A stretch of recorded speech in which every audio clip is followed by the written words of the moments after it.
If you're running a business and you're struggling to scale and you feel like you have to do everything yourself, then you're going to have to face the mirror and realize that you are your own bottleneck in the business. Now, this doesn't mean that there's something wrong with you or anything like that.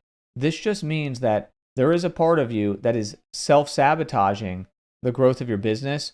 And also, there's a part of you that is lying to yourself to protect yourself. So, what you really need to do here is get completely real with what's going on and why you feel like you need to do everything yourself. I see this all the time with business owners who are trying to scale their business. They want to get to that point where they're making six figures a month. They want to get to the point where they're a seven-figure business and they're doing amazing and they're getting to multiple seven figures. But they're in this place where they feel like they need to do everything themselves. Maybe they started as a solopreneur and then they built a team out of need, but they didn't properly scale it. They didn't actually delegate the way that they were supposed to. Again, it doesn't mean that they're trying to do this or that there's anything like that. It's just that they got used to something and then they started moving forward. So this can be a huge problem because what happens is you actually become busier instead of less busy, even though you're scaling a team, right? Like you're not freeing up bandwidth. You're just becoming busier over time. And that can be a huge problem. I know it because I lived it myself. I built a business that got to consistent six-figure months and then I had a seven-figure exit. So I know exactly what that's like. And when I built that business, I started as a solo business, just me by myself. And I grew that business for over a year or about a year, something like that, just completely by myself before I started hiring. Now, when I first started hiring, I was actually busier, like way busier, and had less bandwidth than before when I was a solo business. That's the crazy part here. I still had to do it, but I had to kind of fail my way into success. That is not the best approach, and that's not what I want for anyone else. So I'm going to show you exactly how to do it and talk through it. So the way that you do it is you start by first identifying what you actually need to be doing. And if you start figuring out that there's parts of you that are like, oh, I definitely need to do that. No one else is going to be able to do that the way that I can. You're most likely wrong. I realized at some point that I could completely teach everybody everything in my business and I could make myself non-essential. And that's how I exited the business. At the time when I exited the business, I was only working a few hours a week on the business. Like, I'm not even exaggerating when I say that. I got to the point where I only had to work for like 2, maybe 3, maybe 4, maybe 5 hours a week on the business because everybody was doing the things that I had trained them on effectively. And it's funny because if you had asked me, hey, like 2 years before that, 3 years before that, do you think that like, you'll ever get to the point where you can work? Well, I would be like, absolutely not. I'm so essential to this business. But really all that is an ego problem. Like I believed that I was the greatest thing since sliced bread. And so that was the problem. Now, when I got real with God and I truly analyzed what was going on, I understood, okay, we're supposed to live in communities. We're supposed to love other people. We're supposed to learn how to trust other people. We're supposed to help other people. We're supposed to be good leaders and be humble in our leadership and serve. We're not supposed to just be this person that's like, I can do it all myself and then make everybody feel terrible in the process and actually shame them. That is not good leadership. But that is something that we fall trapped to a lot because we care so much about our businesses that we don't want to ever like run the risk of it not going well. But that does not lift people up. It doesn't inspire people. It actually makes people feel resentful, feel shamed. So that doesn't work. So I figured out how to build a team successfully. Now, part of it was connecting to the Lord for sure. That was a part of it for me. And really getting true on that because that led to me lowering my ego. When I really started to bend the knee to God, I had to lower my ego to do that. And so by doing that, that was a first step in the process, but there's a lot more to it.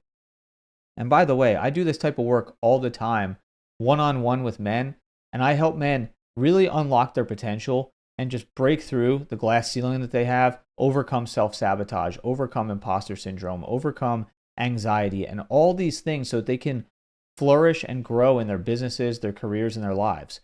If you want to learn more about that, go to my website below. It's in the description. It's manrewired.com. You can watch the video there on how I do things, and you can book a free discovery call with me. So the thing is, when you really get down to thinking about how you're approaching your business and thinking about the fact that there is ego there, and you have to face the mirror and admit it. You have to face the ego and face your ego and really admit that it's a problem for you and that it is actually stunting your business growth, because it almost always is. It's just the way that things go. You know, the enemy is at work against us sometimes, and it affects us in our ego. So here's something to think about. If you were building, let's say, a business like in plumbing, and you were a plumber and you were really good at plumbing, you're building a business in plumbing, or even, here you go. I'm wearing a shirt of a business right here, Custom Tile, Pick a Nisco Custom Tile. It's my cousin's business. You're building a business like that. Tile is a good example here. Plumbing is a good example. You might be really good at both things. Like maybe you're just a real great tile artisan. You do amazing work. It's truly like just awesome what you can accomplish with that.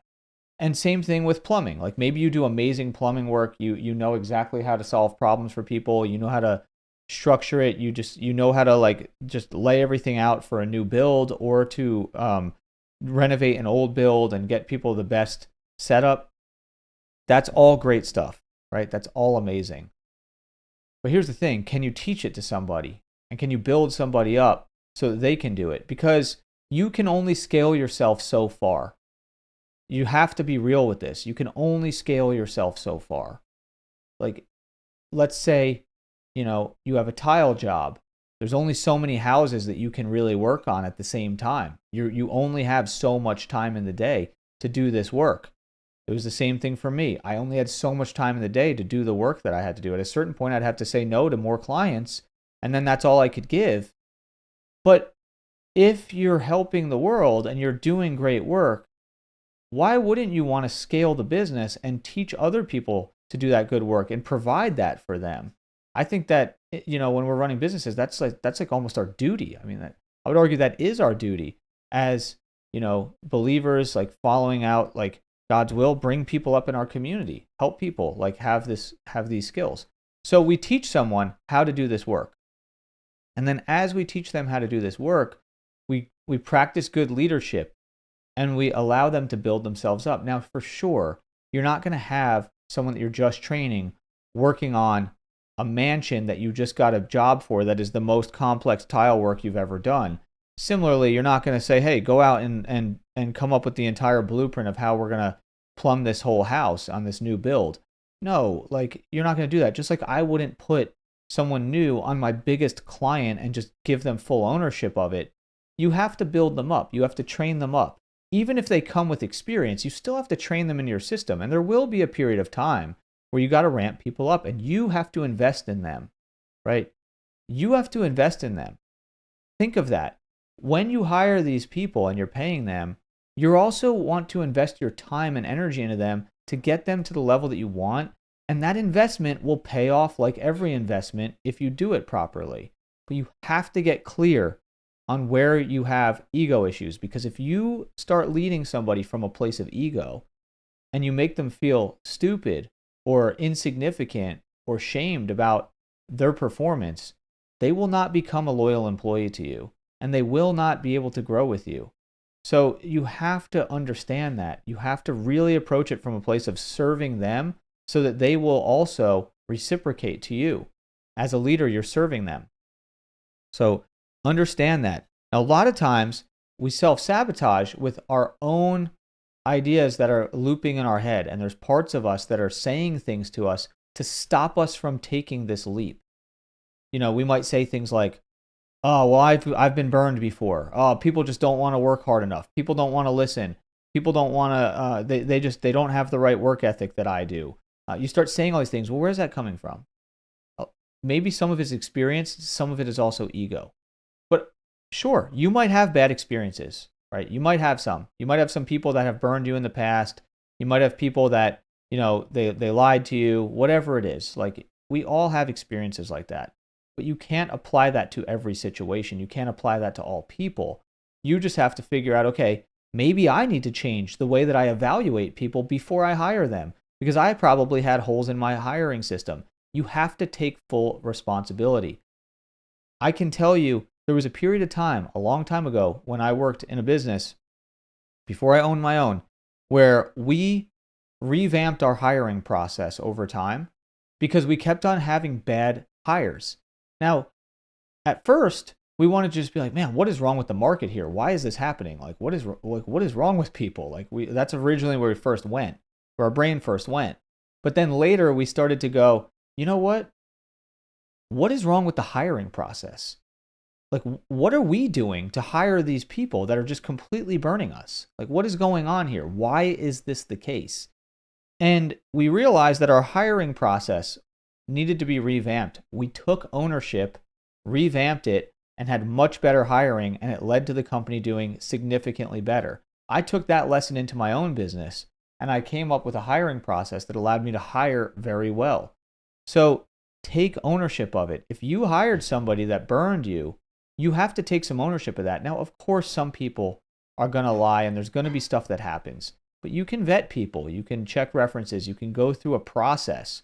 You can think about, okay, how did I meet this person? What's their track record? What do other people say about them? And you can go through even a process in the beginning of onboarding where you're evaluating them to make sure that they really are the right fit for the business.